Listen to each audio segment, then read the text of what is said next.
हाँ जी, good evening बच्चों। So welcome to the class of branch accounts. तो आज बहुत छोटा सा टारगेट है, क्वेश्चन नंबर 45।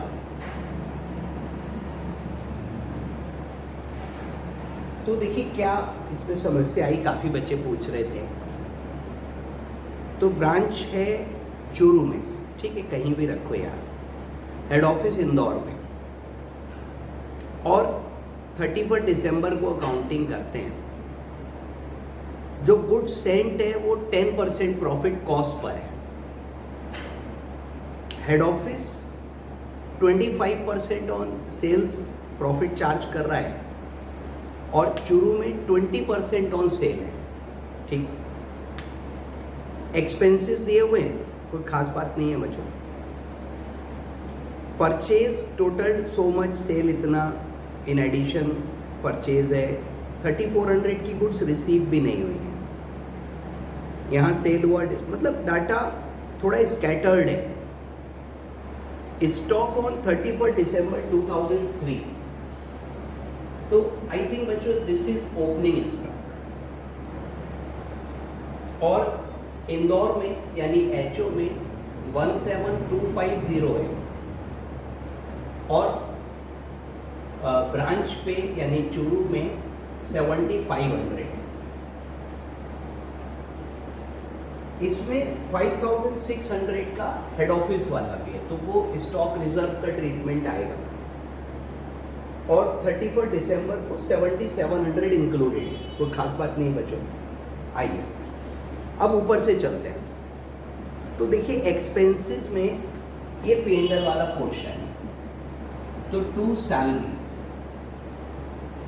6415 और 2418।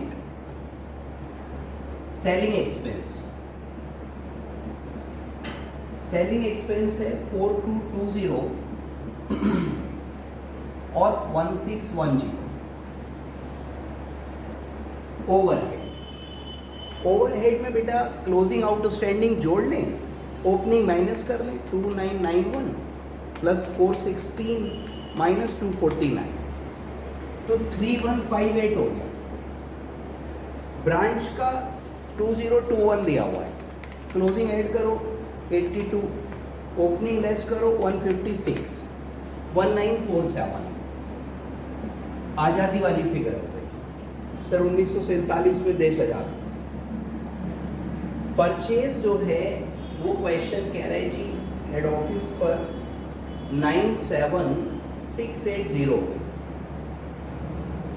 और सेल इंक्लूडिंग गुड्स ट्रांसफर 119 है।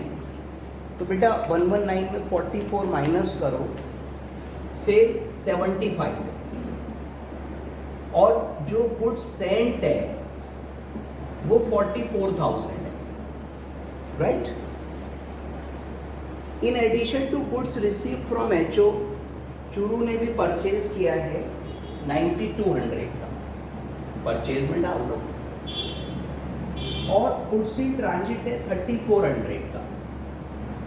तो जो गुड्स रिसीव्ड हुए वो 3400 कम करके ले लीजिए, तो 44,000 माइनस 3400, राइट। तो बेटा ये आ गया 40,000। जो ट्रांजिट है वो बैलेंस शीट में जाएगा, ट्रांजिट यहाँ नहीं आएगा, क्योंकि ये तो भेज चुका, इसको मिला नहीं। सर आगे चलिए। सेल्स 60,000 रुपए की हुई ब्रांच पे, और बेटा डिस्काउंट 910 रुपीज का ब्रांच का बता रहा है, ये P&L में डाल दो, बराबर। ओपनिंग स्टॉक में पहले ही ले चुका। सर जी क्लोजिंग स्टॉक हमें निकालने हैं, क्योंकि जिस क्वेश्चन में ग्रॉस प्रॉफिट की परसेंटेज दी होती है तो जनरली वहां स्टॉक हमें निकालना होता है। तो हेड ऑफिस और ब्रांच।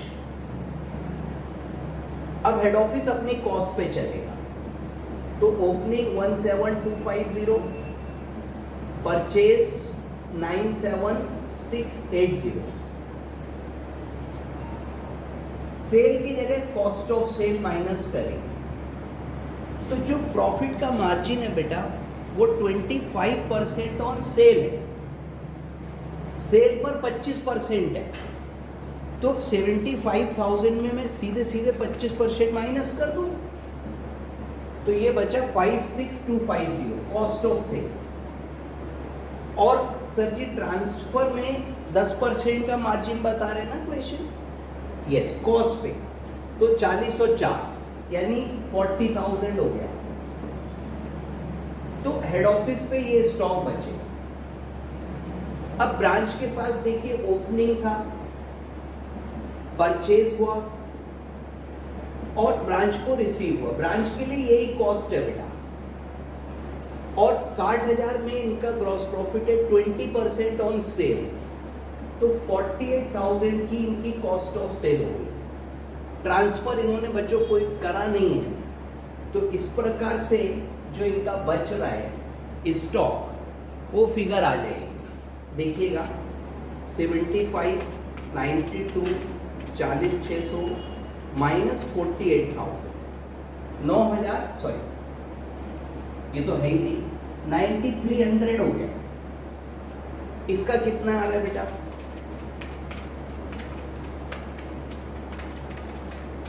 तो ये फिगर आ गई जी 18,680 रुपए। तो दोनों जगह स्टॉक लिख लीजिए 18,680, 9,300। रिजर्व अभी बनाऊंगा, रिजर्व तो P&L पे लेते हैं ना हम लोग, और ग्रॉस प्रॉफिट आ जाएगा, तो 75, 44, दिस वन माइनस माइनस, तो ये आ गया 22,750। दूसरा देख लो,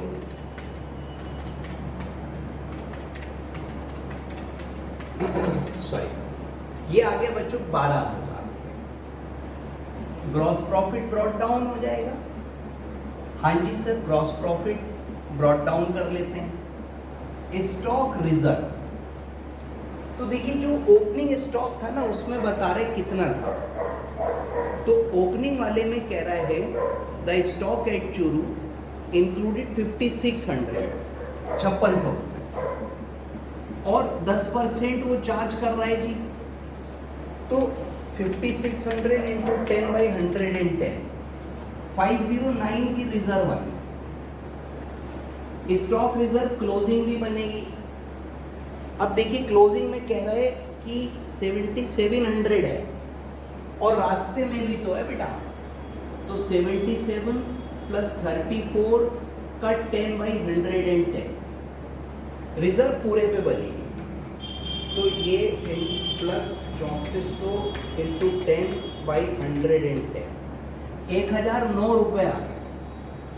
ठीक है भैया, बस नेट प्रॉफिट निकाल लीजिए।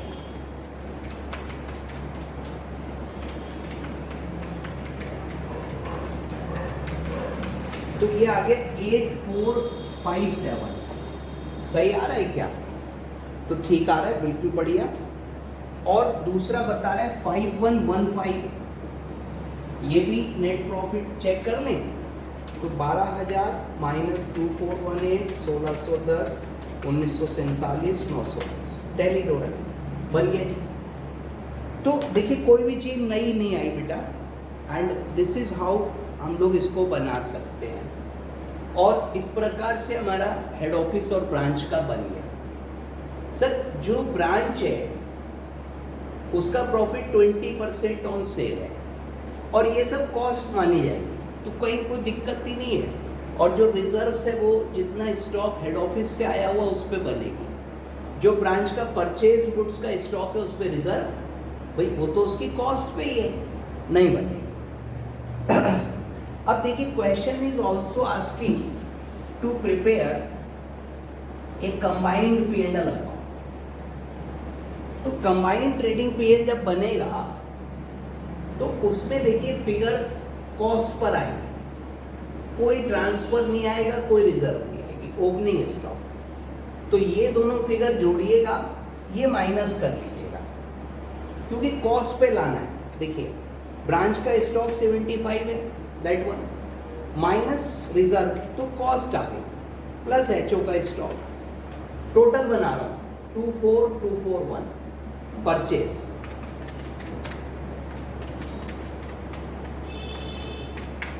सर 1,06,880 106,880 गुड्स रिसीव्ड की एंट्री नहीं आई, इससे कोई मतलब नहीं, ये गुड्स है ही नहीं तो this will not be shown, क्योंकि इंटरनल है।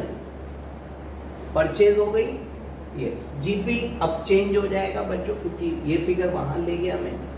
सेल दोनों जोड़ लीजिए, 75 60 135। स्टॉक, अब देखिए स्टॉक में 18,680 ये वाला, 9,300 ये वाला, और 3,400।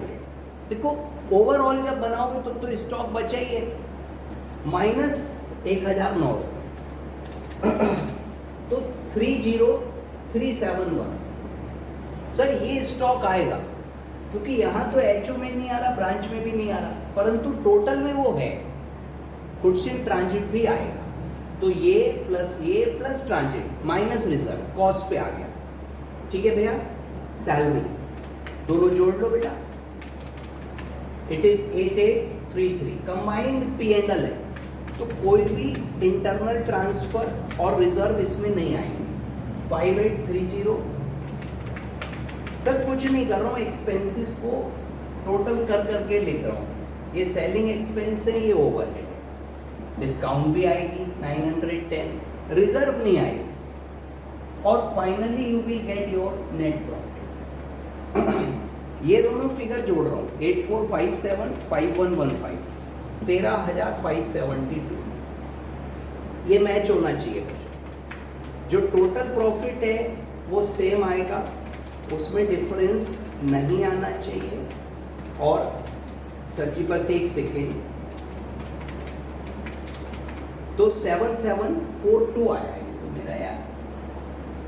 सर कहीं या तो कोई फिगर मिस हो गई सर, मैं 1 मिनट चेक कर लेता हूँ।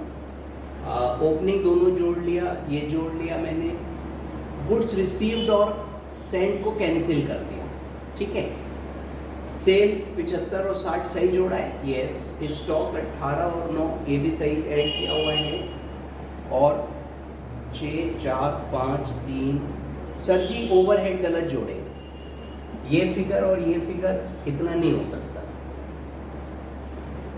तो 3158 1947 5105। ठीक है बेटा, और बाकी सही दिख रहा है, तो एक बार फिर से कैलकुलेटर चलाना पड़ेगा मेरे को। सर मैच होगी, फिगर ना मिलने का कोई मतलब नहीं है, कैलकुलेशन एरर कर दो तो बात अलग है। तो अब बचा मेरे पास 5830 5105 और 910 आ गया 1357। यहाँ जीपी निकलेगा वो यहाँ आएगा, ये टैली नहीं होगा इससे, क्योंकि आप ये वाली फिगर्स को ऊपर ले गए तो वो मैच नहीं होगा बच्चों। लेकिन नेट प्रॉफिट अल्टीमेटली टैली होगा, और सारी फिगर्स को कॉस्ट पे दिखाएंगे, कोई भी इंटरनल ट्रांसफर इसमें नहीं दिखाया जाएगा। ओके, चलिए तो ये था क्वेश्चन नंबर 45। 46 47 48 आप लोगों ने कर लिए, दैट्स ग्रेट, बहुत ही अच्छी बात है बच्चों। अब नेक्स्ट टॉपिक है, देखिए फॉरेन ब्रांच। तो फॉरेन ब्रांच में हमको ट्रांसलेशन करना है मेन जो है, और सर फॉरेन ब्रांच में देखिए थ्योरी दी हुई है। So these are independent branches which are operating in a foreign country. मतलब कि जो हेड ऑफिस है और ब्रांच है उसका दोनों का कंट्री अलग अलग है। तो फॉरेन ब्रांच का जो ट्रायल बैलेंस है वो किसी दूसरी सरजी करेंसी में दिया होगा, जिसे हमें कन्वर्ट करना है, राइट। तो आप देखिए कन्वर्जन के रूल्स दिए हुए हैं, और बाकी तो नॉर्मल अकाउंटिंग होती है, कोई दिक्कत नहीं है। तो रेट्स पे आइए देखिए, और लिखा है कि इट इज ट्रू कि जो trial balance of foreign branch है उसको एचओ की करेंसी में ट्रांसलेट करना पड़ेगा। कन्वर्ट करना पड़ेगा, पर किस रेट से करें, दैट इज ए प्रॉब्लम। तो पहला पॉइंट है कि अगर रेट फ्लक्चुएट नहीं हो रहा है तो फिर फिक्स रेट से ही कर लेंगे। लेकिन अब देखिए फिक्स रेट के जमाने चले गए। इफ यू रिमेंबर जुलाई 1991, तो भारत ने अपनी करेंसी को 2 बार डिवैल्यूएशन किया था उसमें, जुलाई 91 में। और नहीं, वो छोड़ो, फाइनेंस मिनिस्टर कौन था, ये कौन था, वो सब छोड़ो। तो और फिर रुपया कन्वर्टेबल बना दिया। तो अभी क्या है, सुबह दोपहर शाम रेट चेंज होता है। हम लोग जितनी देर बात करते हैं उतनी देर में चेंज हो जाता है। मैं क्लास रिकॉर्ड करता हूँ तो रेट कुछ होता है, आप उसको देखते हो तो रेट कुछ होता है। लेकिन अगर रेट फिक्स्ड है फिर तो कोई प्रॉब्लम ही नहीं है, everything will be converted using that rate. ऐसा सवाल ना कभी आया है ना आएगा। अब अगर फ्लक्चुएट हो रहा है, जो कि होगा, तो बच्चों आप देखो रूल्स दिए हुए हैं। A point, opening stock opening rate से कन्वर्ट होगा। ओपनिंग रेट का मतलब है उस डेट का rate. Closing stock closing rate से करेंगे, लास्ट डे का rate. All other revenue items, sir यानी income, expense, purchase, sales,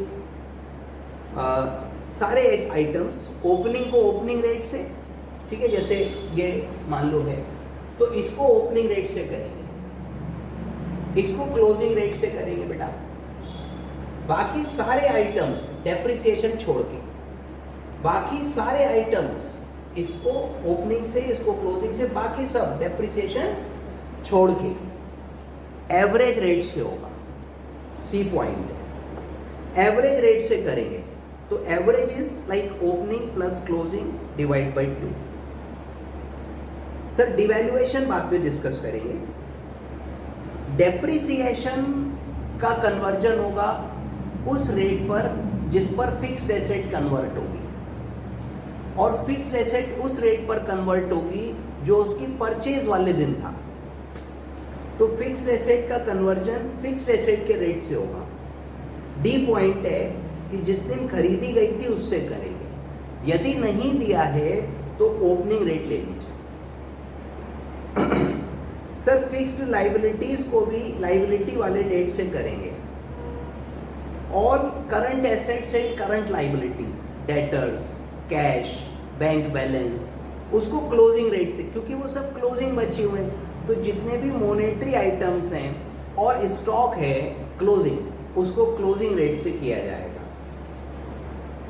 sir जी गुड्स सेंट और कैश रिसीव्ड की फिगर हेड ऑफिस की बुक्स में से ले लेंगे, उसको ट्रांसलेट नहीं करेंगे। जो गुड्स रिसीव्ड है वो फिगर ब्रांच के यहाँ एचओ की बुक्स में मिल जाएगी, तो रेट नहीं लगाएंगे, उसको एक्चुअल अमाउंट ले लेंगे, गुड्स सेंट को और cash receive, cash Saint. HO account भी ट्रांसलेट नहीं होगा, रेट नहीं लगेगा, बल्कि जो ब्रांच अकाउंट में एचओ की बुक्स में बैलेंस आ रहा होगा वो ले लेंगे। सर गुड्स रिसीव्ड बता ही दिया मैंने आपको, तो ये टैली हो जाएगा। अब देखिए पूरा ट्रायल सोचिए बेटा, ट्रेडिंग P&L के आइटम्स हैं उसमें और बैलेंस शीट के आइटम्स हैं। तो पहले ट्रेडिंग P&L की डिस्कस करें तो ओपनिंग स्टॉक ओपनिंग रेट से, क्लोजिंग स्टॉक क्लोजिंग रेट से कन्वर्ट होगा। ठीक है, बिल्कुल आसान है। बाकी सारे आइटम्स ट्रेडिंग P&L के एवरेज से करेंगे। देखो ये figure as on first day है, ये figure as on last day है, तो फर्स्ट डे का रेट ले लेंगे, लास्ट डे का रेट ले लेंगे। ये फिगर फॉर द ईयर है, ये फिगर फॉर द ईयर है, for the year, for the year, for the year, for the year, result गलत बोल गया। उन सबको एवरेज रेट से करें, क्योंकि फॉर द ईयर का रेट क्या है, एवरेज। ठीक, डेप्रिसिएशन एसेट्स वाले रेट से होगा, और एसेट उस रेट पर होंगी जिस दिन खरीदा गया था। इसके अलावा जो बैलेंस शीट आइटम है, डेटर्स है, कैश है, करंट एसेट और करंट, उन सबको क्लोजिंग रेट से करेंगे। तो ये पूरा ट्रायल देखिए ट्रांसलेट होगा, और जब बेटा ट्रायल को हम ट्रांसलेट करेंगे तो उसके बाद में सर नया बनेगा, पहले आपने नाम लिखे, अमाउंट्स लिखी फॉरेन करेंसी में, फिर रेट का कॉलम बना दिया, फिर 2 कॉलम बनाए, कन्वर्ट करके अमाउंट लिखी। अब ओपनिंग स्टॉक ओपनिंग रेट पे आ रहा है, ठीक है, परचेज एवरेज पे आ रही है, एसेट्स ओपनिंग रेट पे आ रही हैं। सर देखो, मान लो ये ट्रायल है, ये अपने आइटम्स हो गए, ये डेबिट की फिगर है, ये क्रेडिट की, मान लो अब इसमें ओपनिंग स्टॉक को ओपनिंग रेट से कन्वर्ट किया मैंने, परचेज को एवरेज से किया, एसेट को मैंने भाई एसेट के रेट से करा पुराने वाले से। ये वाला ट्रायल तो टैली था, निश्चित रूप से टैली होगा। अब आपने अलग अलग रेट पे कन्वर्ट करा तो आपके जो फिगर्स आएंगे, आपने ये लिया, ये 2 कॉलम डेबिट क्रेडिट हो गए, एक रेट का कॉलम बनाया, 2 कॉलम फिर बनाए, नई अमाउंट्स आ गई, अलग अलग रेट से ट्रांसलेट हो गए। इसका टोटल कभी टैली नहीं होगा क्योंकि अलग अलग रेट से कर रहे हो, टोटल टैलीड है इसका, किसी को किसी रेट से करा, किसी को तो टोटल आपका निश्चित रूप से टैली नहीं होगा। तो उसको हम लोग बेटा डिफरेंस इन एक्सचेंज बोलेंगे। और एक नया आइटम आ जाएगा ट्रायल में, डिफरेंस इन एक्सचेंज, जो इसमें नहीं आएगा बट जब कन्वर्ट होकर ट्रांसलेट होकर आएगा उसमें आएगा। डेबिट में फिगर कम हो डेबिट में लिख देना, क्रेडिट में कम हो क्रेडिट में लिख देना, ट्रायल टैली हो जाएगा। और इस डिफरेंस इन P&L को हम लोग कहाँ डालेंगे सर? अपने P&L अकाउंट में, ब्रांच के P&L में डालेंगे डिफरेंस इन एक्सचेंज।